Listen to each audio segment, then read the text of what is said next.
kan. Kita boleh melihat dengan begitu mudah.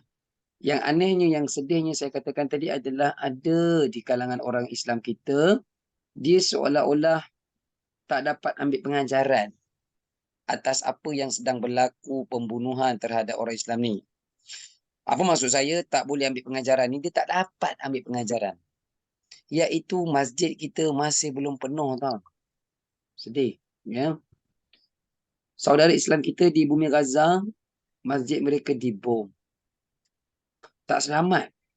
Berada di masjid pun tak selamat. Berada di hospital pun tak selamat. Ya. Dia akan mengebom lagi satu hospital.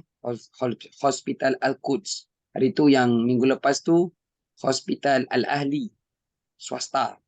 Ya, ni dia nak bom pula. Dia dah sound dah 2-3 hari ni.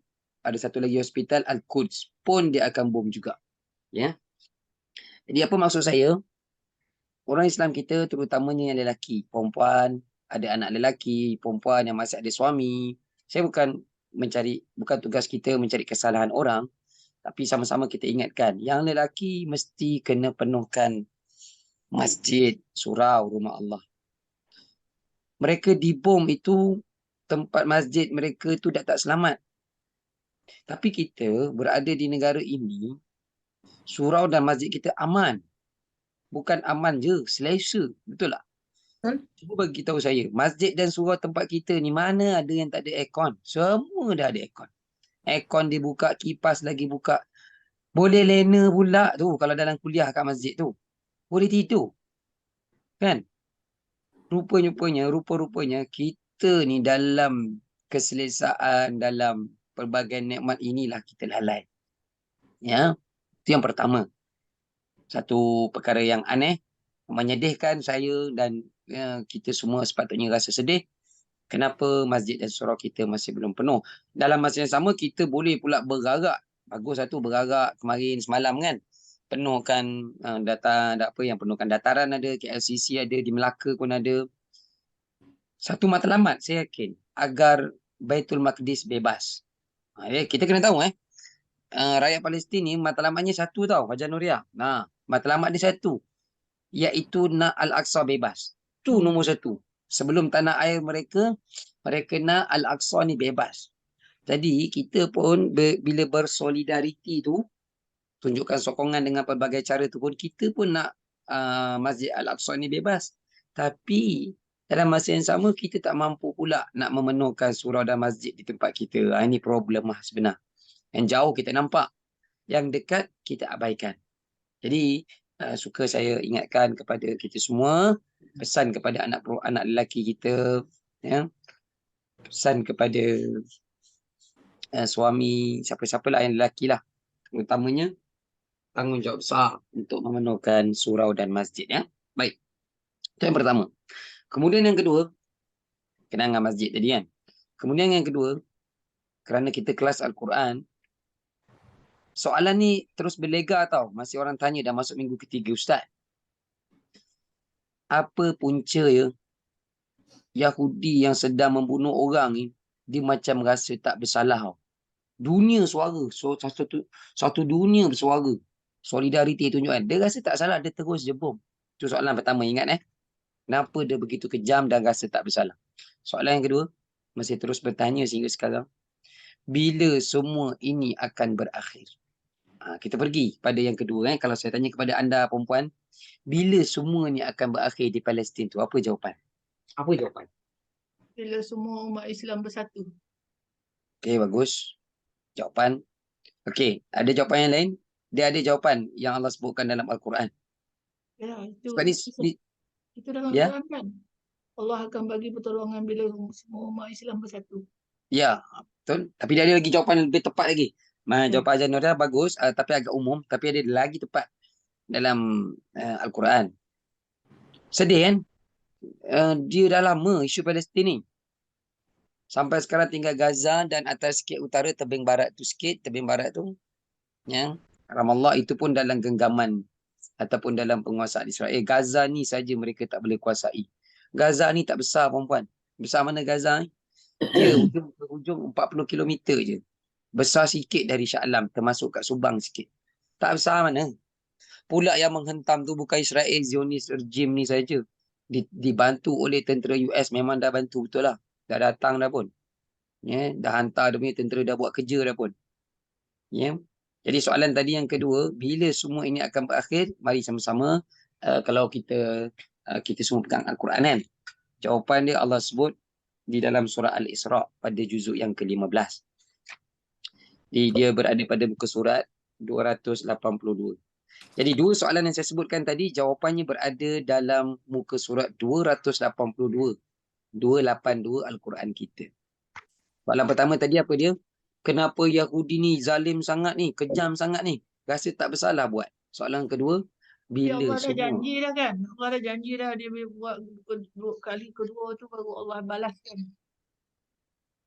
Ya betul. Nah ini lah surahnya, Hajar Nuriyah. Inilah ayatnya. Ya. Okey, dah bukaan. Nama surah Al-Isra. Al-Isra ni kisah Isra dan Mi'raj lah. Al-Isra ni, surah ni, dia ada nama lain tau. Nama surah yang sedang kita buka ni, nama dia yang kedua adalah Bani Israel. Nama surah ni yang kedua, nama dia adalah Surah Bani Israel. Bukan saya reka, tapi itulah yang dikatakan oleh ulama tafsir. Kenapa? Kerana diceritakan tentang perangai mereka. Dan duk kita cari jawapan tu, di sini jawapan tu ada. Kalimah Bani Israel disebut dalam Al-Quran sebanyak 130 kali, kurang lebih. Banyak tau. Satu-satunya bangsa, kaum yang paling banyak Allah ulang dalam Al-Quran. Kena beza tau. Bani Israel dan Yahudi ni kena beza. Kalau saya tanya kepada anda, apa beza Bani Israel dan Yahudi ni? Bani Israel ni apa dia? Israel ni sebenarnya hamba Allah, Nabi Yakub kan? Ya, betul. Nabi Yakub. Keturunan Nabi Yakub. Jadi apa beza? Jadi apa beza Bani Israel dan Yahudi ni? Yahudi ni keturunan Yakub juga, tapi melalui Ishak lah kan? Sekejap, ayah saya telefon. Sekejap. Oh.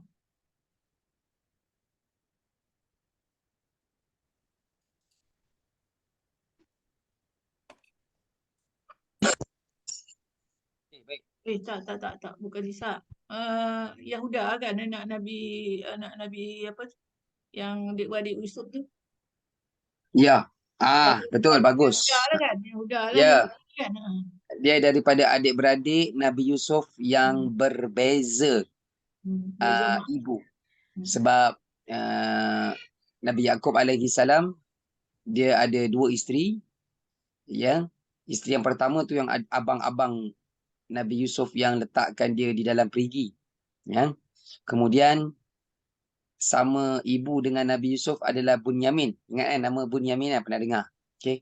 Jadi daripada abang-abang yang lain ibu, abang Nabi Yusuf yang lain ibu tu ada keturunan daripada situ namanya Yahuda. Kan? Dari situlah munculnya satu puak yang baru dan juga agama yang disebut sekarang hari ini sebagai Jewish macam tu kan. Yahuda. Baik. Atas lagi sebelum Nabi Yakub adanya Nabi Ishaq alaihi salam. Ishaq ni siapa dia? Anak Nabi Ibrahim alaihi salam. Nabi Ibrahim ada anak lagi seorang yang sebelah namanya Ismail. Nabi kita Muhammad sallallahu alaihi wasallam daripada keturunan Nabi Ismail alaihi salam. Jadi Yahudi yang kita nampak sekarang zalim ni, dia ingat sejarah ni. Kenapa orang kita dizalimi? Pertamanya boleh saya katakan kerana kita generasi kita lupa sejarah. Jadi mereka buat kerja hari ni zalim tu, dia ingat sejarah dia. Dia membawa sehingga sampai nanti Nabi Yakub, terus sampai kepada Nabi Daud dan Nabi Sulaiman alaihi salam. Itu kan yang gambar dekat belakang Hajar Nuriyah tu, ada di bawah tu mereka sedang hancurkan. Mereka gali, mereka nak robohkan kerana mereka nak buat satu namanya Solomon Temple. Ya. Dia yakin Nabi Sulaiman tu dia percaya. Nabi Sulaiman dahulu pernah menguasai ataupun menjadi raja pada zaman tersebut hebat. Jadi Yahudi sekarang yang jahat ni, dia nak ulang sejarah Nabi Sulaiman tu, dia nak satu dunia iktiraf dialah yang boleh menguasai dunia ini. Dan nanti ayat ni bawah ni dalam surat kita buka ni memang Allah sebut. Mereka Bukannya Allah bukan berikan. bukannya nak ambil apa tu, nak ambil segala kitab-kitab apa buku-buku sihir yang Nabi Sulaiman Nabi Sulaiman. bawah tu. Bawah Ya. tu. Ya. Antara matlamatnya, Hmm. digali tu dia cari buku sihir. Zaman Nabi Sulaiman ni penuh dengan ahli sihir. Nabi Sulaiman geram, dikumpulkan semua, ditanam. Di bawah tu Baitul Maqdis ni, Masjid Al-Aqsa ni. Jadi mereka cari berapa ribu tahun lah. Kita dengan zaman Nabi kita pun 1438 tahun. Dan pada zaman Nabi Sulaiman tu lagi ribu tahun. Jadi antara matlamatnya nak cari buku-buku sihir tu. Yang keduanya, dia nak kena buat tau. Dia mesti kena buat Solomon Temple supaya untuk memberikan isyarat kepada seseorang ataupun satu makhluk yang mereka sedang tunggu, iaitu Dajjal, Mesiah yang dipanggil kan, ya? Al-Masih. Kalau kita Al-Masih adalah Nabi Isa alaihi salam, kalau mereka adalah Dajjal.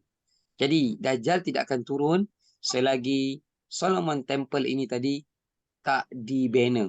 Jadi itulah skrip yang akan berlaku di atas dunia ini, perempuan yang dirahmati Allah. Baik. Jadi macam ni rupa-rupanya Bani Israel ni di dalam riwayat-riwayat disebutkan dia bukan hanya membunuh Nabi Zakaria. Nabi Zakaria dia bunuh macam mana? Dia gergaji kan. Ada kurang lebih 30 Nabi yang lain dia bunuh. Punyalah dahsyat. Tak ada satu kaum pun atas dunia ni yang membunuh Nabi. Bunuh orang ada. Tapi inilah yang Allah sebut Al-Maghdubi alaihim. Dalam surah Al-Fatihah itu, Al-Maghdubi alaihim ini dikhususkan kepada Yahudi dan Nasara. Dan lebih spesifik adalah kepada Yahudi yang Allah murkai. Al-Maghdubi alaihim, Allah marah. Allah murka. Dia tak sama dengan orang yang Ad-Dhalin. Ad-Dhalin ni kalau kita panggil dia yang sesat tu kan. Kalau kita panggil dia, Nasrani. kita bimbing dia, mungkin dia okey. Tapi kalau Al-Maghdubi alaihim, inilah yang sering dipesan oleh ulama akhir zaman, jangan pernah sekali-kali percaya. Dia 0.01% pun Yahudi yang kita nampak dengan fahaman Zionis ni, dia tidak akan pernah mengotakan janji. Dia sangat licik. Ya, kalau Nabi pun dia bunuh sampai 30 orang, setakat dia bunuh orang Palestin tu, dia bunuh bayi tu apa semua, dia tak rasa apa-apa. Keturunan nenek moyang dia dulu pernah bunuh para Nabi. Diorang memang celek sejarah. Kita yang lupa sejarah, akhirnya kita tak sedar apa yang sedang berlaku ini. Sebab tu saya katakan di awal tadi, surau dan masjid kita belum penuh kerana kita yang pertamanya tak celek sejarah. Kita tak perlu tunding, kita cukup berputar dalam keluarga kita. Baik. Jadi, antara juga yang disebutkan kenapa mereka sanggup bunuh dan sembelih ni hari ni. Kerana kita daripada keturunan Nabi Ismail. Nabi Ismail itu pernah disembelih. Ada cerita lah, walaupun tak disembelih dengan betul, tetapi digantikan dengan kibas. Tetapi kejadian Nabi Ismail itu ingin disembelih oleh Nabi Ibrahim. Yahudi yang berfahaman Zionis pada hari ini, mereka menganggap sembelih orang Islam ada pahala. Untuk pengetahuan kita juga, mereka percaya dengan cerita yang sebaliknya. Mereka percaya Nabi Ibrahim benar-benar sembelih anaknya Ismail. Tak digantikan dengan kibas. Kita percaya bagaimana? Digantikan dengan kibas kan? Kita percaya digantikan dengan kibas. Tapi mereka percaya memang Nabi Ismail kena sembelih betul-betul. Jadi mereka terus melakukan pembunuhan terhadap orang Islam di Palestin, maka mereka anggap itu ada pahala. Perempuan, kita kena ingat ini peperangan ni sekarang yang sedang berlaku ni, dia bukan peperangan antara Israel dengan Hamas. Hamas ini adalah satu parti politik. Bukan. Ini adalah peperangan antara kafir dan Islam. Ya, cumanya perkataan itu tidak disebut di media. Disebutkan antara Israel dengan Hamas, kan itu sering kita nampak kan. Tapi hakikatnya mereka sedang menyembelih orang-orang Islam. Genocide. Mereka membunuh dalam keadaan dunia Arab sekitar itu, sekitar Palestin ni, dunia Arab ada 400 juta orang Arab. Tak boleh buat apa-apa.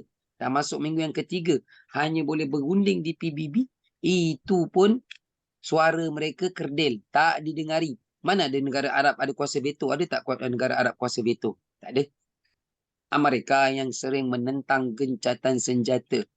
Yang jahat. Ada juga di kalangan orang kita di KL ni tau. Di KL ni, geram betul saya. Dia tanya, pasal apa pula Hamas tu yang 7 Oktober tu pergi serang? Mestilah kawan tu Israel tu balas. Yang duk pergi serang 7 Oktober tu kenapa? Nampak ni. Ni saya katakan di awal tadi. Mereka tak tahu isu sebenar yang berlaku di Palestin. Yang tanya tu orang Islam. Menyedihkan. Sudah 75 tahun. Daripada tahun 48. Daripada tahun 46. 1946. Mereka rakyat di Palestin ini sedang ataupun telah dizalimi. Dah 75 tahun. Kawan tu baru mula tembak je 7 Oktober baru ni. Ya, ada di kalangan orang Islam kita mengatakan, kenapalah yang pergi serang dulu. Dia tak nampak. Ya, perempuan yang dirahmati Allah. Baik, kita pergi pada muka surat. Alang-alang kita dah pegang tu kan. Dia berada pada ayat 4, 5, 6 dan 7. Satu lagi dia akan berada pada ayat 104. Jadi soalan tadi apa dia? Mengapa mereka begitu zalim? Kerana Allah sebut dalam ayat ni yang tadi Haji Nuriah sebutkan tadi kan. Perhatikan ayat 4. Saya bacakan terus terjemahan dia masa bergerak. Dan telah kami tetapkan terhadap Bani Israel dalam kitab itu. Kitab ini dimaksudkan oleh ahli tafsir kitab Taurat. Kitab Nabi Musa alaihi salam. Nabi Musa memimpin jutaan orang-orang Bani Israel, tapi perangai mereka ni tetap degil. Pertamanya degil, bila dah sampai selamat daripada Fir'aun, ya, patutnya kita geram kan. Biar Fir'aun bunuh semua ni, geram betul. Tapi inilah skrip atas dunia. Lepas mereka selamat, lalu lautan yang terbelah tu, mereka tetap tidak bersyukur. Nabi Musa suruh bersyukur, mereka tak bersyukur. Kemudian diminta bawa masuklah, jom masuk Palestin. Mereka tak nak. Memang mereka ni degil. Baik, Dan telah kami tetapkan terhadap Bani Israel itu dalam kitab itu, dalam Taurat. Sesungguhnya kamu akan berbuat kerosakan di muka bumi ini, yakni di Palestin, sebanyak 2 kali. Dan pasti kamu akan menyombongkan diri dengan kesombongan yang besar. 2 kali tau. Nampak tau? Kali yang pertama dah selesai perempuan. Kali pertama ni bila? Tu lah tempat dia bunuh banyaknya para Nabi yang sampai 30 orang tadi tu. Itu yang pertama. Ada juga ulama tafsir mentafsirkan kali yang pertama ini berlaku di Madinah. Ketika Nabi memberikan tawaran kepada para sahabat, siapa nak pergi penggal kepala bunuh Ka'ab bin Al-Ashraf ini, dia Yahudi di Madinah, iaitu di Khaybar. Kan kita dengar yang slogan tu kan, Khaybar, Khaybar ya Yahud, Jaishul Muhammad Saufa Ya'ud. Dengar kan? Ini kita kata apa dia, slogan ini Yahudi sekarang di Palestin itu, dia kalau dengar dia takut tu. Apa maksudnya? Khaybar, Khaybar ya Yahud, tentera Jaishul Muhammad, tentera Muhammad akan kembali. Kerana dalam cerita peperangan Khaybar itu, ini pada tahun-tahun lagi 4 tahun sebelum Nabi wafat, berlaku satu peristiwa Khaybar. Khaybar dengan Masjid Nabi ni kurang lebih dalam 15 km sahaja, tak jauh. Sekarang pun kita boleh pergi tengok, tak besar. Kawasannya tak besar. Ya. Jadi dalam besar sikit je daripada kawasan Masjid Mukminun tu. Besar sikit, termasuk kawasan parking tu. Kadang-kadang saya bawa jemaah. Yang di kawasan sekarang tu berpagar. Ka'ab bin Al-Ashraf ni, ketua Yahudi di Khaybar tu, satu tempat bernama Khaybar tu, dia ni pandai syair. Dia pandai berpuisi. Dia buat puisi syair ni untuk hina Nabi tau. Jadi Nabi sampai dah tak tahan, Nabi kata kepada para sahabat satu hari, siapa yang boleh bunuh penggal kepala Ka'ab ni, bawa mari datang, jamin syurga, kata Nabi sallallahu alaihi wasallam. Jadi mereka ada di kalangan para sahabat, tawarkan diri, sukarela, mereka serang pada malam hari. Dan memang berjaya, penggal ceritanya panjang lah, saya ringkaskan. Dapat dipenggal, dibunuh Ka'ab ini, dan dia punya pengikut ada yang ditawan, dibawa kepalanya di hadapan Nabi sallallahu alaihi wasallam. Jadi ini sejarah ni, Yahudi sekarang yang zalim ni, mereka memang baca tau. Mereka tahu. Mereka takut. Sebenarnya dalam diri orang Yahudi ni perempuan, mereka ni Allah letak dalam darah mereka ni, dalam minda mereka ni, dia tak boleh hilang. Ada satu perasaan pengecut. Pengecut. Yang Buktinya apa dia? yang dulu tu yang masa dia nak usir Bani Nadir tu, dia orang kan ditimbulkan perasaan takut dia Allah kan. Ah, Yang dia orang lari tengah malam tu tinggalkan harta benda dia. So Nabi Muhammad tak payah berperang dengan dia kan. Tenang, kan? Ha. Nampak? Daripada nenek moyang mereka pun ada perasaan takut. Mereka cuma kuat sekarang ini sebab mereka mengkambing hitamkan negara-negara lain. Contohnya negara Jordan sebelah, bawah Rafah Mesir. Lagi sekutu mereka kuat iaitu Amerika dan US, Kanada. Jadi sebenarnya mereka tu kalau sendirian mereka tu sangat lemah.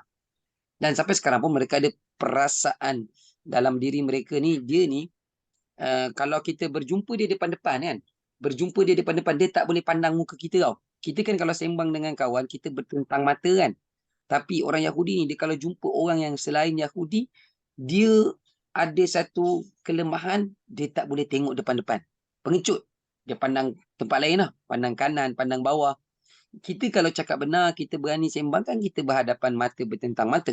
Baik Baik. Jadi kejadian yang pertama ni, dalam ayat ni, ada dua. Satu di Palestin, ketika mereka membunuh para nabi dahulu, latufsidunna fil ardh marratain. Mereka buat kerosakan di atas muka bumi ni. Pertamanya di bumi Palestin, yang dah bunuh 30 orang para nabi. Di Madinah, di Khaybar, dia sakitkan hati nabi. Tapi Allah datangkan, nanti disebutkan ayat yang kelima, ibadan lana. Mereka itu dibantu, para Nabi SAW dibantu oleh para sahabat, berjaya memenggal kepala Ka'ab bin Al-Ashraf. Baik, selesai. Itu yang dimaksudkan kerosakan yang pertama. Okey. Dalam ayat ni tadi, ayat 4 saya habiskan.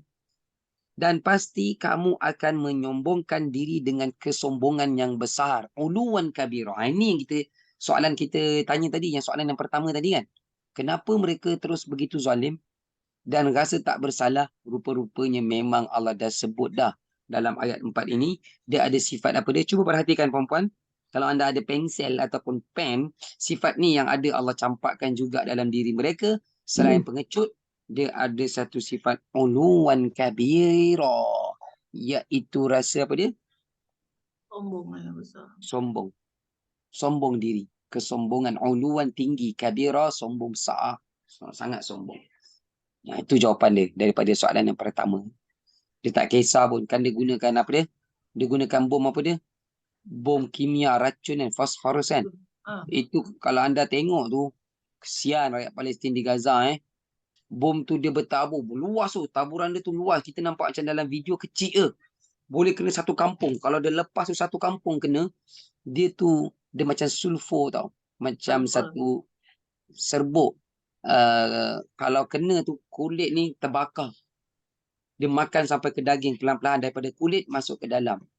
Dia peduli apa? Walaupun sulfur. Walaupun dunia mengatakan ataupun undang-undang peperangan dunia kata itu adalah diharamkan, dia tetap guna. Uluwan kabira. Sombong. Dia ada di belakang tu backup nanti ayat yang ke-6. Backup dia siapa dia? Tu lah Amerika, Allah dah sebut dah. UK. Baik. Ayat yang 5, saya bacakan terus. Maka apabila datang saat hukuman bagi kejahatan pertama daripada kedua-dua kejahatan itu, kami datangkan kepadamu, wahai orang Yahudi, hamba-hamba kami yang mempunyai kekuatan yang besar. Iaitu tadi tu para sahabat Nabi di Madinah, di Khaybar tu. Pergi penggal kepada dia. Lalu mereka, yakni para sahabat, bermaharaja lela di segenap ceruk rantau. Dan itulah ketetapan yang pasti terlaksana. Jadi, masa sahabat Nabi itu datang tu, memang Khaybar telah dikuasai ceruk kampung dia. Dia tak boleh lari. Sampai ditawan semuanya. Jadi itu yang pertama. Ayat 6. Kemudian kami berikan kepadamu, wahai orang-orang Yahudi, giliran untuk mengalahkan mereka orang Islam kembali. Dan kami membantu kamu, wahai orang Yahudi, dengan harta, kekayaan dan anak-anak.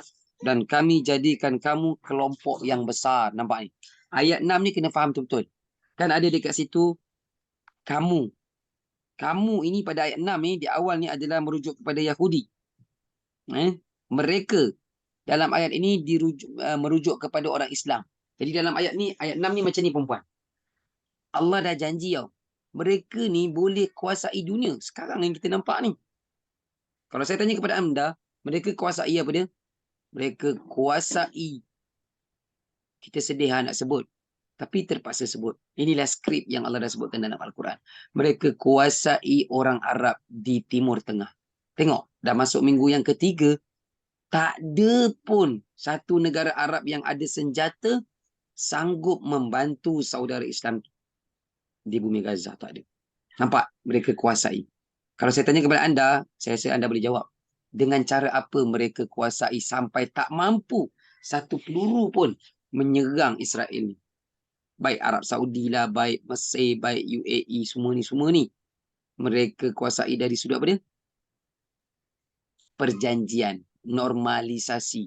Pertamanya daripada Mesir, kemudian Jordan, kemudian UAE, kemudian Morocco, Arab Saudi hampir-hampir baru ni. Tapi bila dia dah menyerang Gaza, dia tarik balik. Tak jadi nak tanda tangan.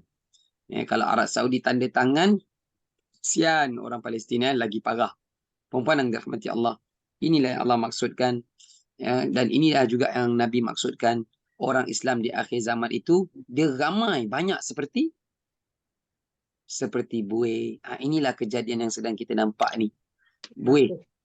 Tapi tak mampu bantu. 400 juta di sekitar Palestin itu, bilangan orang Arab, tak ada yang mampu. Hanya sekadar dibawa senjata mereka itu pada hari perarakan sahaja. Kan? Sama macam kita kan? Hari perarakan saja ditunjukkan kan? Lepas tu pergi mana simpan. Yang paling kita sedih, takut-takut dia ada expired date. Ada expired date, langsung tak boleh pakai. Rupanya jadi hiasan saja. Kalau kita dengar kan, sejarah-sejarah terdahulu kan, orang Islam, wanita Islam diganggu, tentera Islam hantar, satu tentera hantar, pergi serang. Baru seorang wanita Islam diganggu, maruahnya tercabar. Sekarang dah masuk 8 ke 9 ribu orang syahid di bumi Gaza. Tak ada pun mana-mana negara Islam yang betul-betul membantu. Yang ada pun atas tu sikit Lebanon. Cumanya Lebanon tu, dia memang dah lama bergolak dengan Israel. Kerana Israel telah merampas ada Bukit Golan. Bukit Golan itu asalnya milik Lebanon. Tapi negara yang besar seperti Arab Saudi, Mesir, mereka tak mampu. Jordan tak mampu untuk membantu saudara Islam. Sedih. Baik. Dalam ayat yang ke-6 ni Allah sebut Yahudi ni kami berikan dia kemenangan. Summa radadna. Ayat 6 tu kan. Kami akan kembalikan bagi kamu, wahai orang-orang Yahudi, kemenangan. Orang Islam kalah. Sekarang ni kita sedang nampak inilah. Kesian kan. Kami banyakkan kamu harta. Yang pertama tadi, dia kuasai dalam sudut normalisasi, kerjasama hubungan baik diplomatik. Yang kedua, mereka ni Yahudi kita nampak dia kuasai apa dia? Ekonomi. Ni ayat ni. Wa amdadnakum bi amwalin. Ekonomi.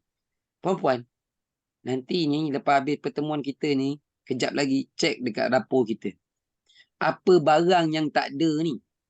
Nestle, kan?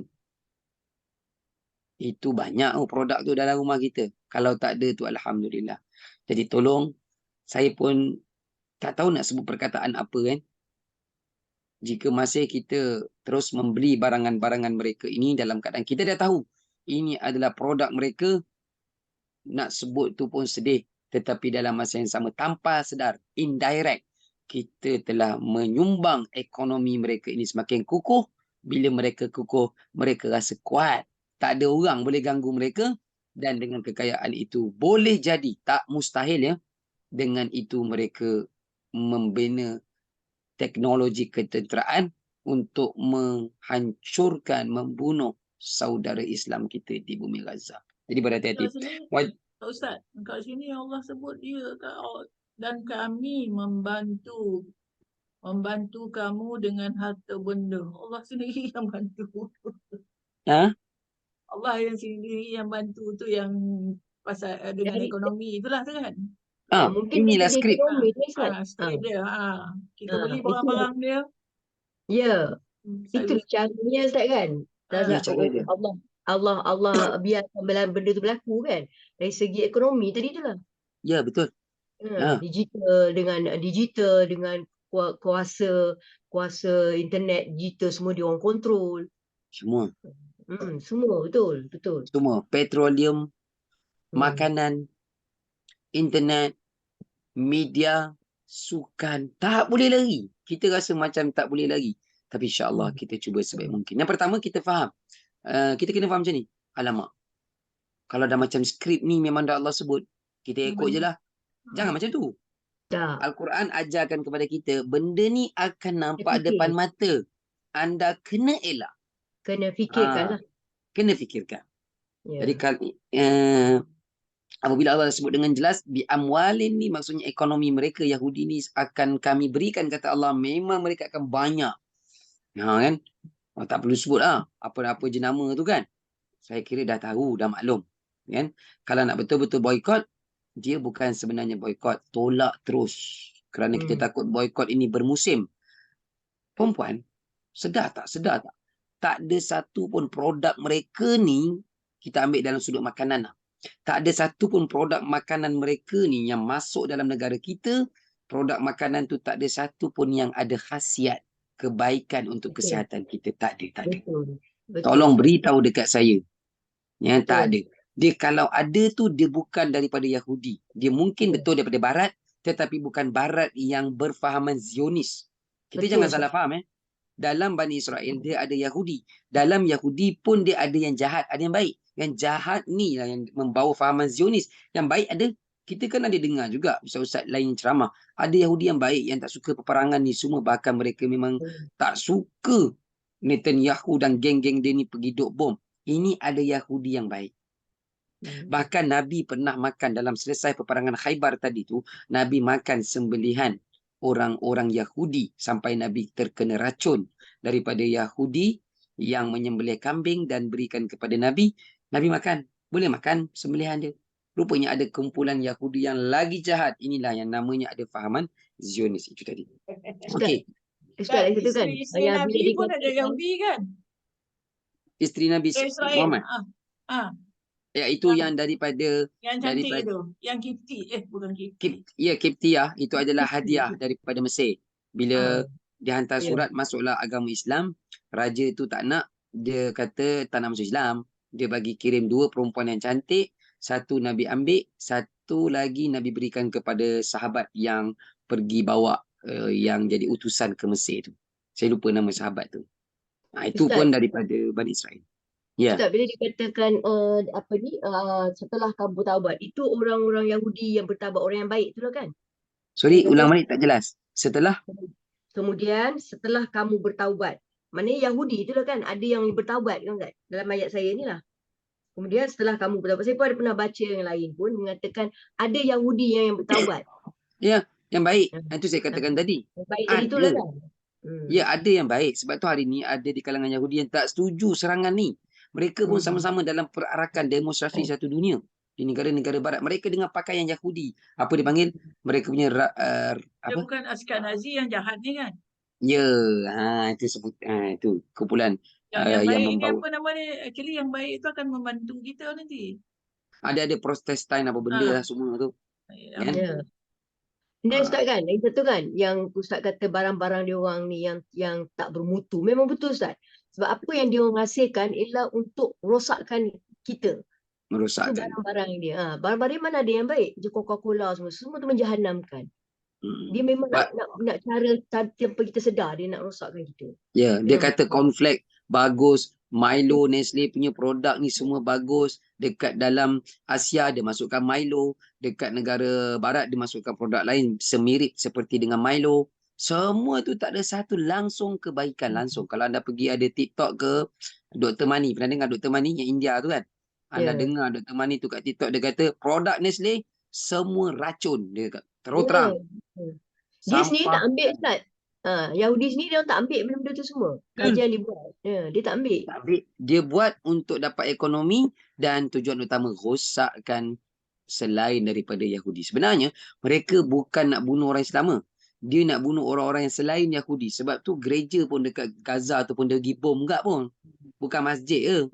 Sebab yang yang lain daripada fahaman Zionis, bagi mereka ini semua boleh dan mesti dibunuh. Jahat Okey. Habiskan.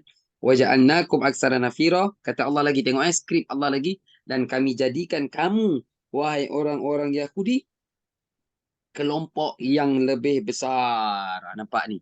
Apa maksud kelompok yang lebih besar ni, perempuan? Inilah mereka ada sekutu pada zaman kita hari ini. Mereka ada Amerika. Mereka asal kecil Di dalam Palestin tu mereka berkumpul dekat situ dalam 8 juta orang, tak banyak. Sekitar tadi tu Arab ada 400 juta. Mereka kat situ 8 juta je. Tapi mereka kuat sebab apa dia? Aksara nafira, hujung ayat yang ke-6. Mereka dapat berkawan dengan negara Arab, terutamanya juga daripada negara Barat, sokongan, maka senang mereka menghentam, membunuh orang-orang Islam di dalam Palestin. Jahat betul mereka ni. Oleh sebab itulah Allah sebut dalam surah Al-Fatihah tadi, Al-Maghdubi alaihi. Baik, kita habiskan lagi sampai bawah. Kemudian kita tamat. Jika kamu, tengok Allah berikan peluang kepada dia. Ini tadi yang dimaksudkan oleh Hajah Azizi tadi. Jika kamu, wahai orang Yahudi, berbuat baik, bererti kamu berbuat baik bagi diri kamu sendiri. Itu yang tadi ada yang bertaubat tu. Ada yang buat baik. Yahudi yang baik ada. Dan jika kamu berbuat jahat, ni yang terus dalam fahaman Zionis ni tadi, yang jahat ni. Dan jika kamu berbuat jahat, maka kejahatan itu bagi diri kamu sendiri. Dan apabila datang saat hukuman bagi kejahatan yang kedua, nampak? Ni kedua. Yang pertama tadi dah selesai kan? Latuf sidun nafil al-marratain. Atas dunia mereka akan buat 2 kerosakan. 2 kali. Pertamanya pada zaman Nabi SAW di Khaybar. Yang pertama tu juga bermaksud mereka bunuh 30 orang para Nabi. Sekarang masuk cerita kerosakan yang kedua. Sekarang yang sedang berlaku kita nampak ni. Yahudi yang tak nak bertaubat ni. Dan apabila datang saat hukuman bagi kejahatan kamu yang kedua, kami bangkitkan musuh kamu untuk menyuramkan wajah kamu. Lalu mereka, yakni tentera Islam, masuk ke dalam Masjidil Al-Aqsa. Sebagaimana ketika mereka memasukinya pertama kali. Pertama kali ni bila? Pada zaman Umar Al-Khattab. Masuk dengan penuh izzah. Zaman Umar, masuk Umar sampai tu, dekat Baitul Maqdis tu, diserahkan kunci. Tak ada berani yang lawan. Diserahkan kunci Baitul Maqdis tu kepada Sayyidina Umar. Masuk dengan penuh kemuliaan, izzah. Ini masuk dalam ayat ni. Sebagaimana ketika mereka orang Islam memasukinya pertama kali, ini pada zaman Sayyidina Umar, dan mereka membinasakan apa sahaja yang mereka kuasai. Macam ni Ni kalau baca sendiri ni mungkin tak faham ni. Mungkin tak faham. Dia mesti tadabbur dan lihat tafsir. Jadi kan, soalan kita kedua tadi di awal tadi, ingat tak? Soalan kedua tadi saya tanya. Bila semua Bila nak berakhir? Bila nak berakhir. Ya, bila nak berakhir. Inilah jawapannya. Yang dimaksudkan hujung ayat tu, kami bangkitkan musuh kamu untuk menyuramkan muka kamu. Lalu mereka masuk. Siapa mereka-mereka ni? Tentera Allah ni. Imam Mahdi. Itulah jawapannya, perempuan. Bila semua ini akan berakhir? Jawapannya, Bila Imam Mahdi dan tentera Islam yang bersama dengan Imam Mahdi keluar, baru selesai isu Palestin ini. Kemudian kiamat habis. Lepas Imam Mahdi keluar, mereka dah agak kalah, tapi mereka rasa nak lawan lagi. Allah datangkan Dajjal pula, peperangan yang paling besar. Kemudian kiamat habis. Perempuan yang dirahmati. 45 tahun lagi. Nabi Isa minta 45 tahun kan? Nabi Isa, kalau Imam Mahdi memerintah 7 tahun. Kalau Nabi Isa berapa tahun? 45 rasalah. Tu cek balik, saya tak pasti. Tapi kalau kalau Imam Mahdi 7 tahun, ya. Hajar Syamsiah. Sebab kan Nabi minta kan? Nabi Isa minta dia nak jadi umat Nabi Muhammad. Oh. So dia dijadikan pemerintah sebagai sebagai umat Muhammad lah lepas tu. So yang 45 tahun dibagi untuk dia memerintah orang-orang Islam semua. So itu antara kan? Mentah dunia kan? Ya. Ya. Tadi Hajar Syamsiah ada macam nak tanya. Sorry, Tak I ada, cut. Ada. Baik. Jadi kalau ditanya, bilakah semua ini akan berakhir? Di hujung ayat di bawah itulah jawapannya. Ayat ke-7, iaitu ketika Imam Mahdi keluar. وَلِيُتَبِّرُوا مَا عَلَوْا تَتْبِيرًا. Ketika itu baru dapat kuasai Baitul Maqdis. Dan dalam hadis disebutkan peperangan itu tidak menggunakan senjata moden. Dia akan kembali pada senjata dulu. seperti panah, pedang, tradisional lah punya peperangan. Dalam hadis yang lain pun kita pernah dengar, pada hari kejadian tu nanti Imam Mahdi tu sampai, mereka Yahudi di Palestin tu, dia berselindung di belakang batu. Batu berkata, wahai orang Islam, wahai hamba Allah, di belakang aku ini ada orang Yahudi dan bunuh. Adakah anda bayangkan perempuan, batu tu batu yang macam batu sekarang? Adakah anda bayangkan macam tu? Ah, Batu yang dimaksudkan oleh ulama sekarang ini, mereka mentafsirkan di dalam bangunan. Kan bangunan pun batu. Kan? Dia bukan pergi belakang batu betul-betul. Mana nak cari satu batu yang besar macam mustahil. Tak ada lah. Jadi Gokok tu. bangunan Ustaz. Gokok tu. Okey, sabar. Batu tu tadi maksudnya ada bangunan. Kemudian dalam hadis tu pun disebutkan ada orang Yahudi ni lari di belakang pohon Al-Gharqad, iaitu pohon yang tidak memberitahu kepada orang Islam bahawa di belakangnya ada orang-orang Yahudi. Dan mereka ni pelik. Mereka ni pelik Yahudi. Dia beriman, dia faham, dia baca hadis Nabi, tapi tu yang mereka akan lawan. Pelik lah. Dia orang Jadi, yang tanam pokok tu kan. Pokok tu dah banyak. tanam. Dan merata dah banyak. Tapi sudahnya dapat cari juga belakang pokok tu kan. Ya, akhirnya dia maksudnya di belakang Al-Gharqad tu sementara sahaja. Sementara dia bukan memang selamat betul di belakang Al-Gharqad itu sementara sahaja. Maksudnya apa dia kak? Maksudnya apa dia? Itu tempat terakhir mereka lari di belakang pohon. Lari di mana pun tak selamat. Yang takkan selamat.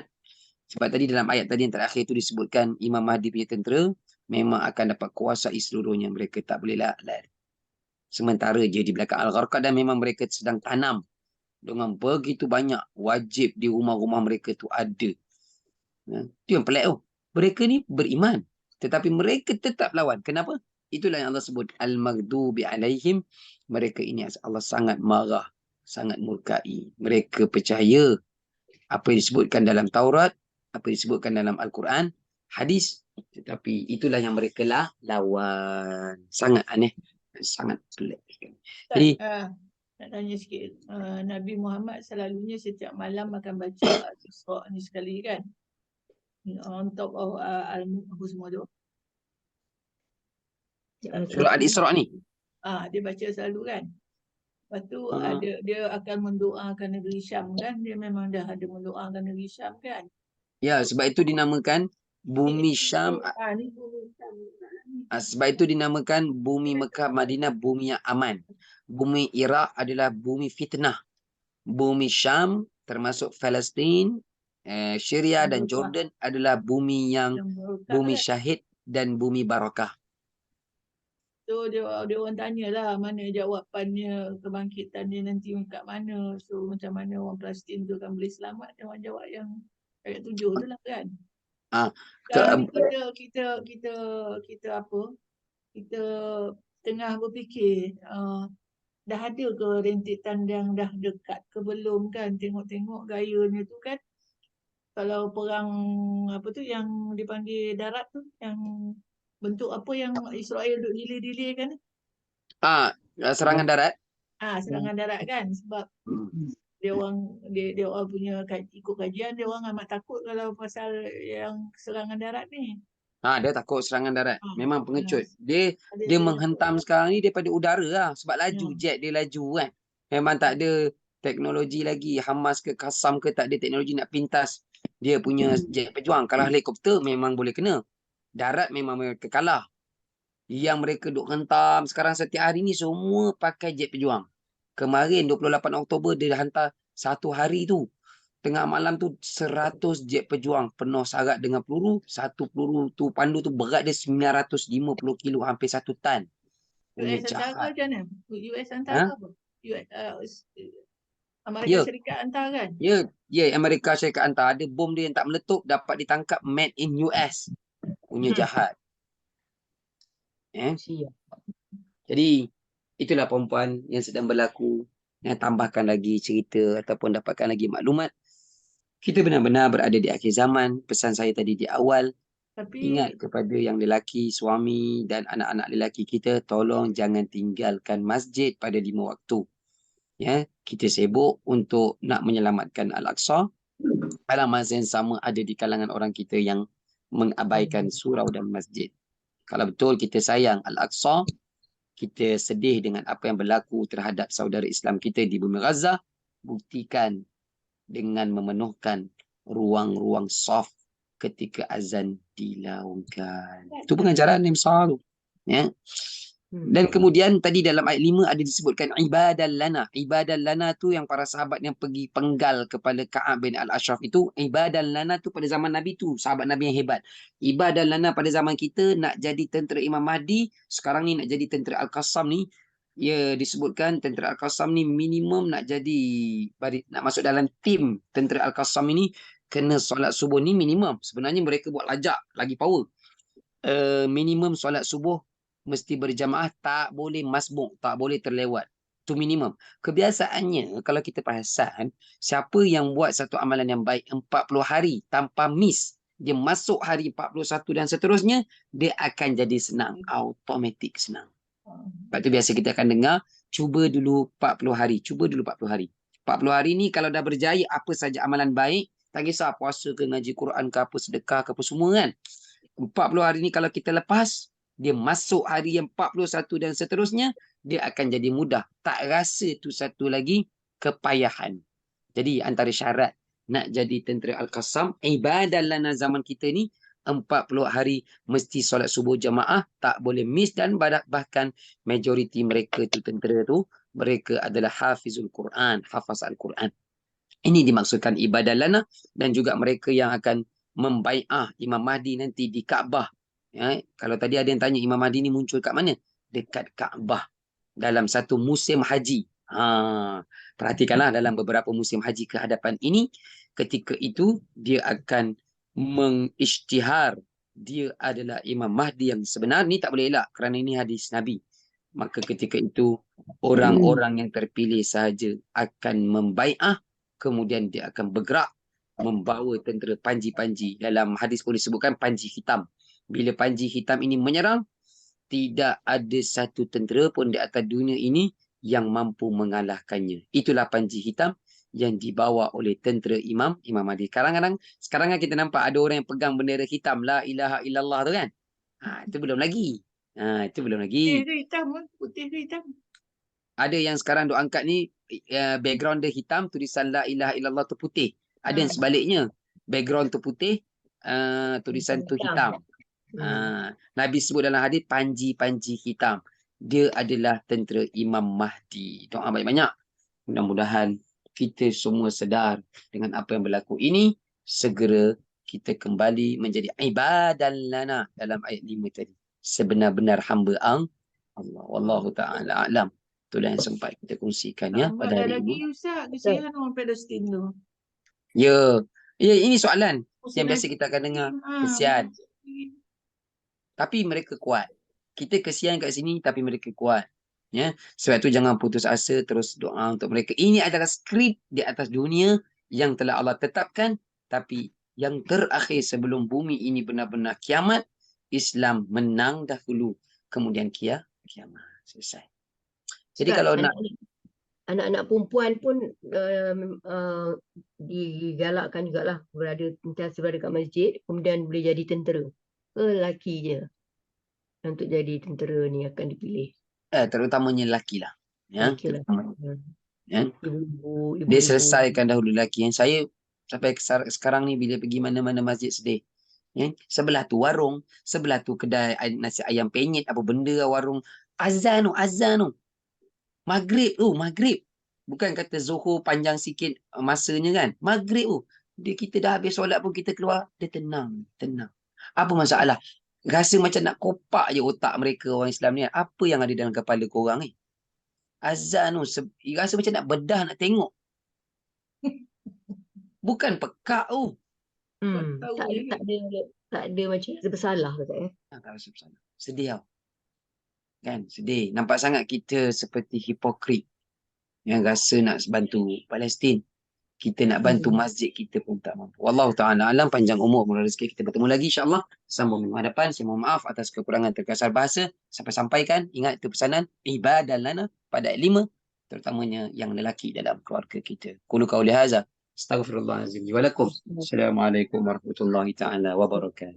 Terima kasih Ya. Ustaz telah berkongsi. Terima kasih banyak. Auzubillahi minasyaitonirrajim. Bismillahirrahmanirrahim. Alhamdulillahirabbil alamin.